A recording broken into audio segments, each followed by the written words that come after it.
Melanjutkan John Wick chapter 2 kemarin, kali ini kita akan melihat John Wick masih terus berlari setelah status ekskomunikadonya dipublikasikan dan hanya memiliki waktu 1 jam sebelum para anggota pembunuh bayaran di seluruh dunia mengincarnya. Nama John Wick sendiri terlihat berada di peringkat paling atas sekaligus memiliki harga paling tinggi yaitu 14 juta dolar untuk siapapun yang bisa membunuhnya. Bayangkan, hanya seorang diri, tak ada bantuan dan akses kemanapun, semua pihak mengejar dia. Bukan polisi, pemerintah, atau mafia, tetapi para ahli membunuh dan orang-orang yang sangat kuat, bahkan mengendalikan pemerintahan itu sendiri.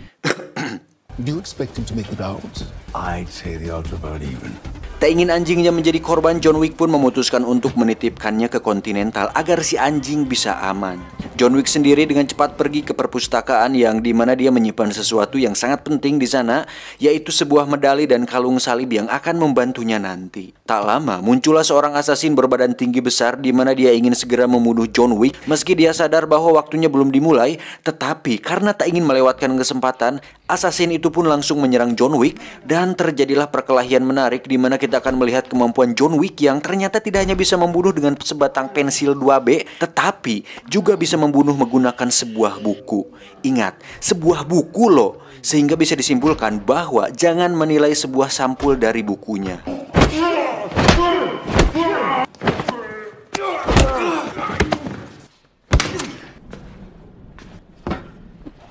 Dengan sisa waktu 10 menit sebelum ekskomunikado, John Wick pun pergi ke dokter yang merupakan salah satu anggota kriminal, di mana John meminta si dokter untuk mengobatinya. Hingga saat waktunya tiba, akhirnya John Wick pun resmi dan sah untuk dibunuh.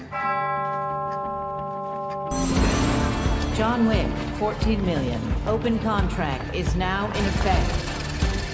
And away we go.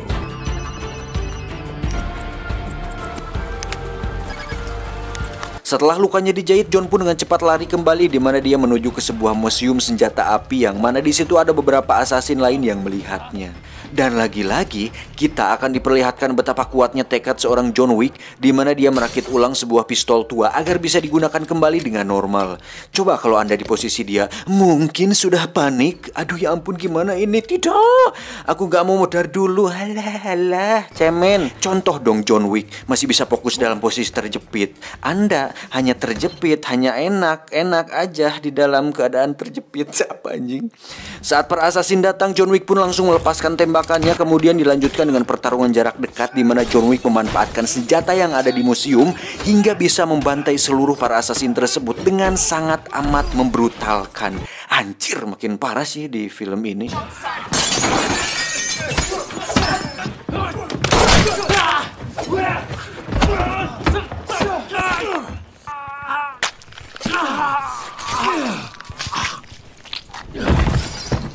Terakhir, John Wick pun melayangkan sebuah kapak tepat di kepala assassin yang masih hidup. Nggak ada obat sih, gila.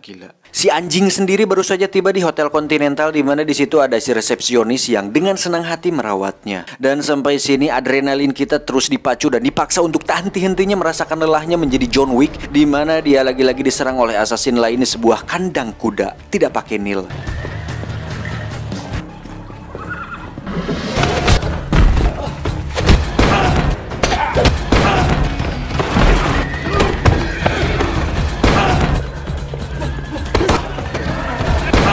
Setelah berhasil mengalahkan mereka, John Wick pun segera kabur dengan menaiki kuda, di mana si John lagi-lagi dikejar oleh dua assassin bermotor yang justru tewas bukan karena laka lantas.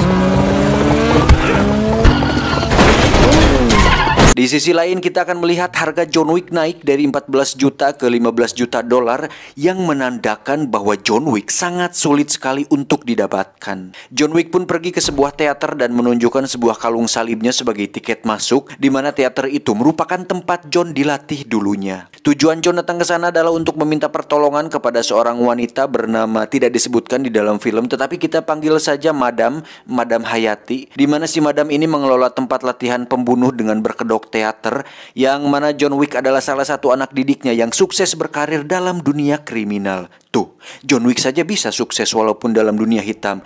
Lah Anda dan saya juga yang hanya lulusan SMA bisa nggak berprestasi? Jangan hanya hidup dari uang orang tua saja, apalagi uang rakyat. Wow. Awalnya si Madam pun keberatan memberikan pertolongan kepada John Wick karena seperti yang kita tahu, jika si Madam membantu John Wick itu sama saja melawan aturan dari High Table yang sanksinya sudah pasti sangat berat. Tetapi karena John alias John Aris sudah dianggap sebagai anaknya sendiri, si Madam pun akhirnya memberikan dia pertolongan untuk bisa pergi ke luar negeri. Sebenarnya bukan karena dianggap anak sendiri sih, tapi ada sebuah kesepakatan bahwa si Madam wajib memberikan pertolongan yang hampir sama seperti aturan segel perjanjian di film John Wick 2 kemarin, di mana kalung salib itu berfungsi sebagai perjanjian bahwa setelah ini hutang si Madam kepada John Wick sudah lunas. Sama seperti sebuah tiket yang dirobek, John Wick pun harus dicap dengan besi panas sebagai tanda bahwa tiketnya sudah hangus dan tidak bisa lagi dipakai. You can never come home again. That's it, Adegan berpindah ke Continental di mana kita akan melihat karakter baru bernama The Adjudicator, di mana wanita ini merupakan utusan langsung dari High Table dan bertugas sebagai hakim lapangan untuk mengusut kasus John Wick. Alhasil, Winston sang pemilik hotel Continental pun terkena getahnya, di mana dia dipecat sebagai manajer di sana dan diberikan waktu 7 hari untuk merapihkan semua laporannya. Karena ternyata Winston ketahuan membantu John Wick saat dirinya tidak langsung membunuh John Wick ketika di taman dan malah memberinya waktu 1 jam untuk kabur. You have 7 days. Enjoy your stay at the Continental.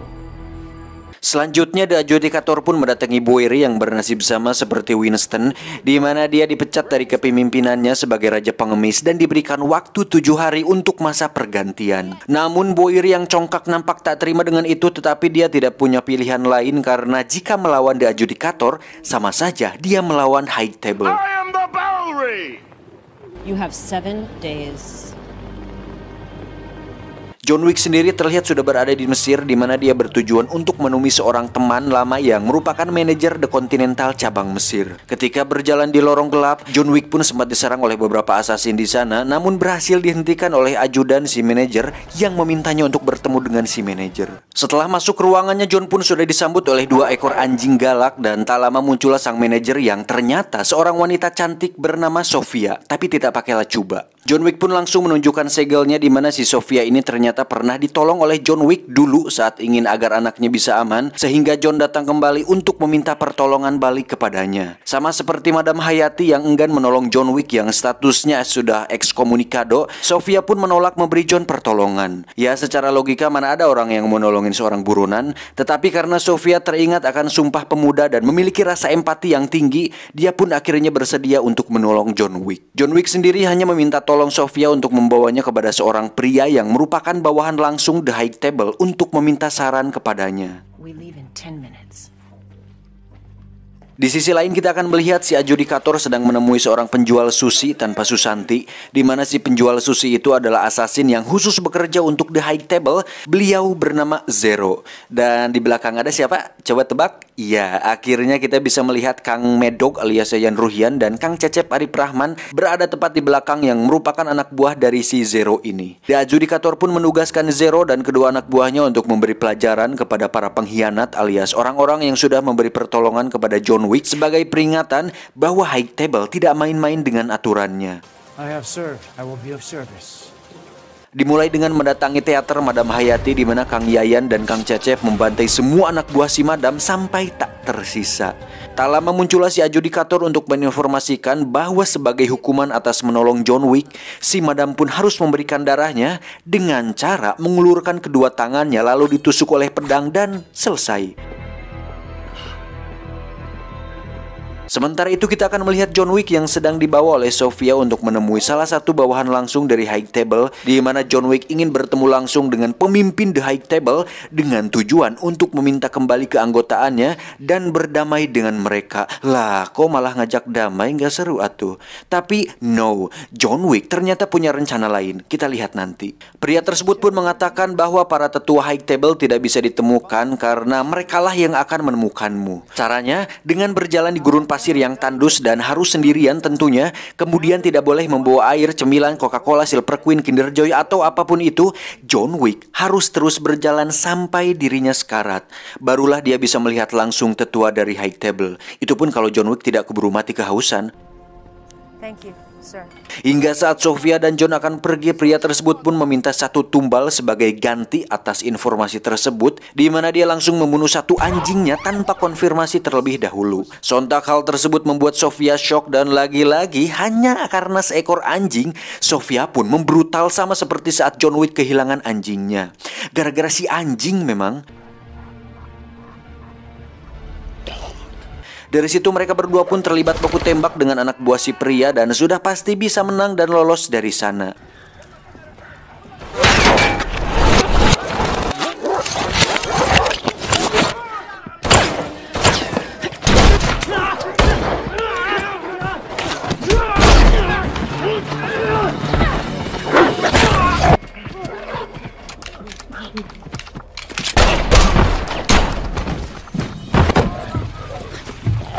Sesuai dengan yang dikatakan si pria, John Wick pun memutuskan untuk berjalan di gurun pasir yang tandus dan berharap akan bertemu dengan tetua The High Table. Dan sejauh mata memandang, John pun hanya bisa melihat padang gurun pasir hingga akhirnya dia pingsan karena kelelahan. Adegan berpindah ke kerajaan pengemis milik Boiri, di mana Zero dan dua akang saya lagi-lagi membantai pasukan Boiri sesuai perintah dari si adjudikator. Hingga saatnya bertemu, Boiri pun disikat beberapa kali hingga tak sadarkan diri. Adegan kembali berpindah ke John Wick yang akhirnya berhasil ditemukan oleh The High Table untuk kemudian dibawa menghadap langsung kepada The Elder yang merupakan salah satu petinggi The High Table. Anjir, akhirnya kita bisa melihat nih bebenguknya si The High Table ini. Tak banyak basa-basi, John Wick pun memohon kepada The Elder untuk mengembalikan keanggotaannya dan melepaskan status ekskomunikadonya. The Elder pun menjawab, "Boleh saja, asal kamu harus membunuh Winston karena telah melakukan pelanggaran saat menolong kamu." Hal tersebut pun membuat John Wick terkejut sekaligus dilema karena Winston sudah dianggapnya sahabat dan sudah sering menolongnya, dan terakhir dia pun menolong dia. Namun karena tidak punya pilihan lain dan sepertinya John Wick memiliki rencana lain, dia pun menyanggupi hal itu dan harus memotong salah satu jarinya sebagai tanda kesetiaan kepada The High Table. Dan anjir, ngilu sumpah pas adegan ini. Si John memang pria bermental laki-laki lah pokoknya. Salut buat saya. Thank you. Saat akan pergi, The Elder pun memberikan satu tugas lagi kepada John, yaitu untuk berhitung 1-10, tetapi John tidak bisa melakukannya dan segera pergi dari sana. Singkat cerita, John pun sudah kembali ke New York, di mana dia sudah disambut oleh dua orang asasin yang langsung dibunuh oleh Kang Yayan dan timnya dengan tujuan untuk dipertemukan langsung dengan si Zero pemimpinnya. Hingga saatnya mereka bertemu, Zero pun langsung menunjukkan kehebatan mereka, di mana anak buahnya bisa melakukan trik muncul secara tiba-tiba, kemudian menghilang dan muncul lagi kembali tepat di belakang John Wick. Lalu John Wick pun langsung membunuhnya dan menghilang seperti mereka hingga membuat si Zero terkesima. Nice trick. Tak hanya itu, di luar stasiun sudah ada dua asasin bermotor sedang menunggunya. Namun dengan cepat John Wick langsung melumpuhkan satu dari mereka dan menggunakan motornya untuk kabur dari sana. Dan lagi-lagi kita akan beradrenalin ria kembali, di mana John Wick dikejar oleh banyak sekali asasin bermotor berpedang hingga terjadi perkelahian di jalan aspal.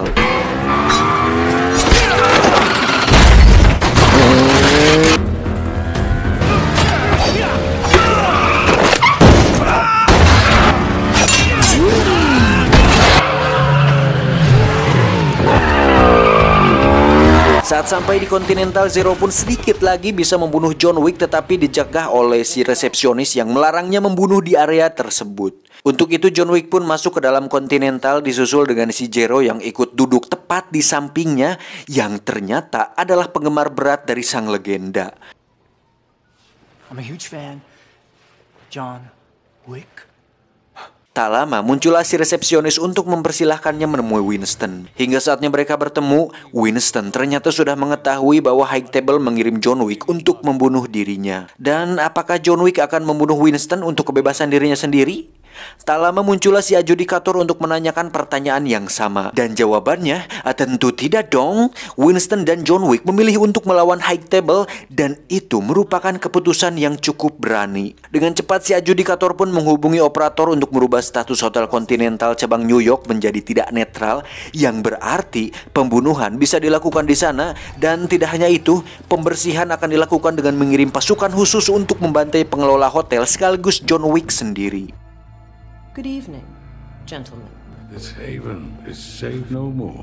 Dengan cepat Winston pun membawa John ke ruang senjatanya untuk mempertahankan diri, di mana John Wick si resepsionis dan beberapa anak buah Winston akan mencoba melawan pasukan khusus tersebut sebisa mungkin. See this packing, Parabellum.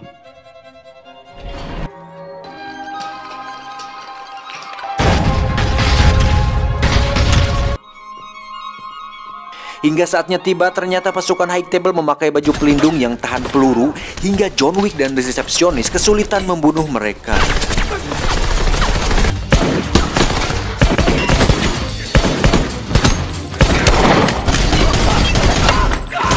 Untuk itu John pun kembali ke ruangan Winston, di mana si resepsionis menyarankan memakai senjata yang bisa menembus baju pelindung mereka, yaitu shotgun level 7. Tak ingin membuang waktu, John Wick pun segera keluar dan membantai mereka semua sampai tak tersisa. Namun hal itu belumlah selesai karena masih ada Zero dan beberapa shinobinya, di mana John harus bertarung kembali dengan mereka tepat di ruang penuh kaca akrilik. Dan betapa kasihannya sang pemeran pengganti John Wick ketika harus dihajar dan terlempar ke kaca berkali-kali hingga membuatnya tersungkur. Namun dengan kekuatan emosi dan tanah sengketa yang semakin meruncing, John Wick pun bangkit dan berhasil membalikan keadaan.